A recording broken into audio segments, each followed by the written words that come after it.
Shalom. Di sini kami dari kelompok UAS Sains Dasar. Saya Emia Papayosa dengan rekan saya Wina Anggreni ingin menjelaskan bagaimana pembuatan tape karo serta fermentasi bioteknologinya. Selamat menonton. Tape pulut karo. Kelompok kami memilih proyek UAS Bioteknologi pembuatan tape pulut karo, di mana tape pulut karo ini adalah salah satu makanan ciri khas dari daerah kami, yaitu daerah Tanah Karo. Tape ini sering dihidangkan pada saat acara kerja tahun, di mana Tanah Karo itu dikenal dengan sumber mata pencaharian masyarakatnya itu sebagai petani. Maka dari itu, masyarakat Karo setiap tahunnya akan memperingati pesta tahunan tersebut, dan salah satu makanan yang wajib ada yang dihidangkan kepada tamu adalah tape pulut karo ini. Tanpa tape pulut karo ini, acara akan terasa kurang lengkap karena tape ini adalah ciri khas makanan masyarakat Karo. Tape merupakan olahan beras yang memiliki rasa kecut manisnya beras pulut yang telah difermentasikan serta dibungkus dengan daun pisang. Agar proses fermentasi semakin baik, maka disimpan di tempat yang tidak terkena sinar matahari, sehingga rasa tape akan semakin manis. Tape juga sangat baik untuk dikonsumsi karena dapat melancarkan pencernaan, meningkatkan imunitas tubuh, serta meningkatkan fungsi jantung.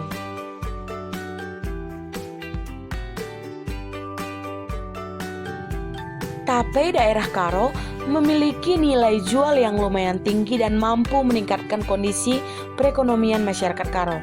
Tape pada saat ini bukan lagi hanya dikonsumsi pada saat pesta tahunan saja, tapi sudah bisa ditemukan di mana saja di daerah Karo. Bahkan di desa-desa dapat ditemukan di warung-warung atau eceran. Alat dan bahan pembuatan tape. Alat: mangkok, piring, sendok, tusuk gigi. Bahan: beras pulut, ragi, bawang putih, gula pasir, air, serta daun pisang. Berikut proses pembuatan tape yang kami praktekkan di rumah. Berikut adalah alat dan bahan pembuatan tape.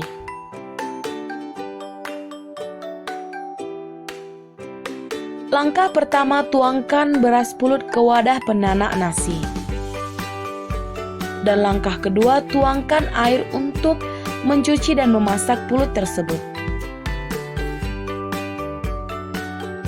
Langkah selanjutnya, masak pulut tersebut di Magicom. Setelah 40 menit, pulut tersebut sudah matang.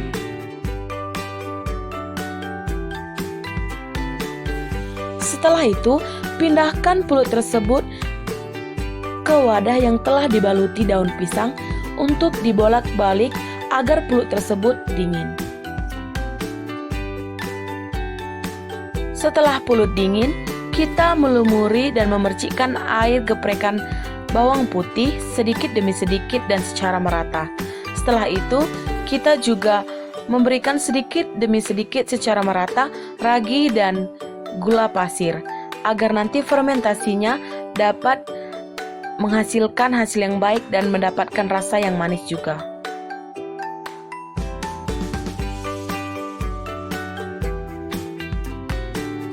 Setelah semua bahan dicampurkan, maka pulut dibolak-balik agar semua bahan tercampur dengan merata.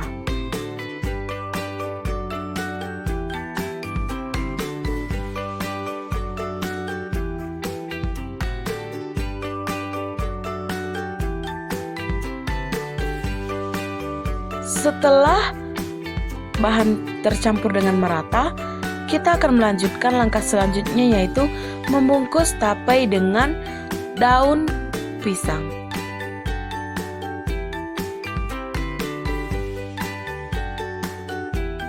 Langkah selanjutnya, kita menaruh tape yang telah dibungkus di dalam satu plastik dan kita menyimpannya di tempat yang terhindar dari sinar matahari.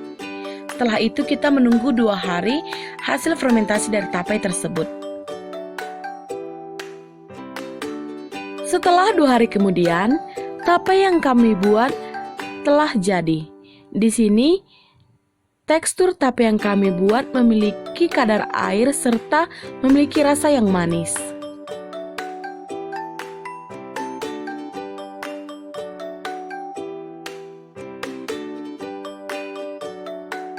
Nah, tape tersebut sudah dapat dikonsumsi dan memiliki ciri khas rasa yang kecut dan manis. Peranan makhluk hidup pada pembuatan tapai atau bioteknologi. Pertumbuhan mikroorganisme selama proses fermentasi dipengaruhi oleh beberapa faktor, yaitu konsentrasi garam. Konsentrasi garam yang dianjurkan adalah 5-15%. Garam berfungsi untuk menghambat pertumbuhan jenis-jenis mikroorganisme pembusuk yang tidak diinginkan selama proses fermentasi berlangsung. Prinsip kerja garam dalam proses fermentasi adalah untuk mengatur AW atau ketersediaan air untuk kebutuhan mikroorganisme. Mikroorganisme yang diinginkan untuk tumbuh adalah jenis-jenis bakteri penghasil asam. Selain mengatur AW, garam juga berfungsi untuk menarik keluar cairan sel jaringan yang mengandung sakarida-sakarida, di mana sakarida tersebut merupakan nutrien untuk pertumbuhan mikroorganisme. Kadar garam selama fermentasi akan berubah karena cairan dalam sel-sel jaringan tertarik keluar sel. Karena itu, secara periodik harus diadakan penyesuaian kadar garam. Setelah itu yaitu suhu.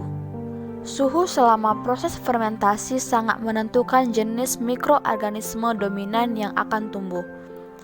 Umumnya diperlukan suhu 300 derajat Celcius untuk pertumbuhan mikroorganisme.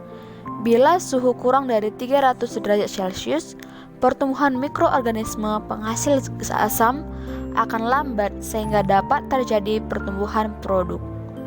Yang terakhir yaitu oksigen. Ketersediaan oksigen harus diatur selama proses fermentasi. Hal ini berhubungan dengan sifat mikroorganisme yang digunakan.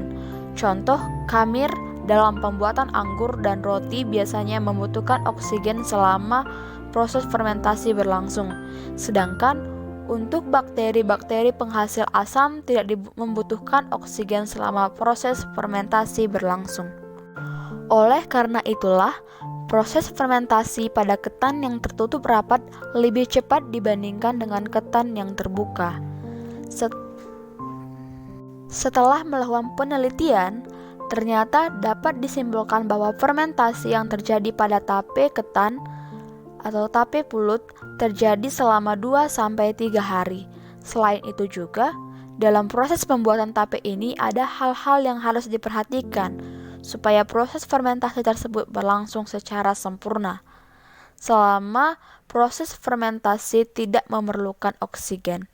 Oleh karena itulah, proses fermentasi pada ketan yang tertutup lebih rapat, lebih cepat dibandingkan dengan ketan yang terbuka. Lamanya proses fermentasi juga mempengaruhi kadar alkohol yang dihasilkan.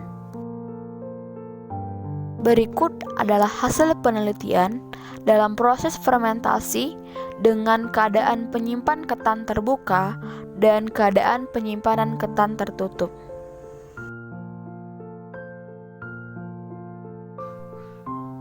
Wawasan Kristen Alkitabiah dari Mazmur 104 ayat 24-25 yang berbunyi, "Betapa banyak perbuatanmu ya Tuhan, sekalinya kau jadikan dengan kebijaksanaan, bumi penuh dengan ciptaanmu. Lihatlah laut itu, besar dan luas wilayahnya. Di situ bergerak, tidak terbilang banyaknya, binatang-binatang yang kecil dan besar." Dari perikop ini diperlihatkan akan besarnya kuasa Tuhan yang mampu menciptakan bumi beserta isinya dengan sungguh amat baik. Semua yang hidup punya tujuan dan manfaat masing-masing. Apa yang kita pikirkan belum mampu memahami maksud dan tujuan Tuhan. Karena manusia yang terbatas tidak mampu memahami Tuhan yang tidak terbatas. Dalam penciptaan Allah sudah merancang semua di dalam Dia. baik itu besar maupun hal yang paling kecil seperti bakteri. Kita pasti pernah berpikir untuk apa Tuhan menciptakan bakteri yang kecil. Apakah ada kesalahan saat penciptaan? Karena kita berpikir bahwa bakteri yang kecil tidak berguna dalam cerita kehidupan. Namun di luar itu semua, sekecil apapun itu, bahkan seperti bakteri, tetap memiliki tujuan diciptakan. Salah satunya dalam proses fermentasi. Bakteri yang kecil dapat membantu proses fermentasi sehingga hasilnya menjadi maksimal. Jadi, jangan pernah menganggap remeh terhadap sesuatu, karena semua ciptaan Tuhan dipelihara oleh Tuhan. Jadi, kita sebagai wakil Tuhan dalam mengelola bumi dan ciptaan yang lain juga harus memelihara apa yang Tuhan sudah sediakan.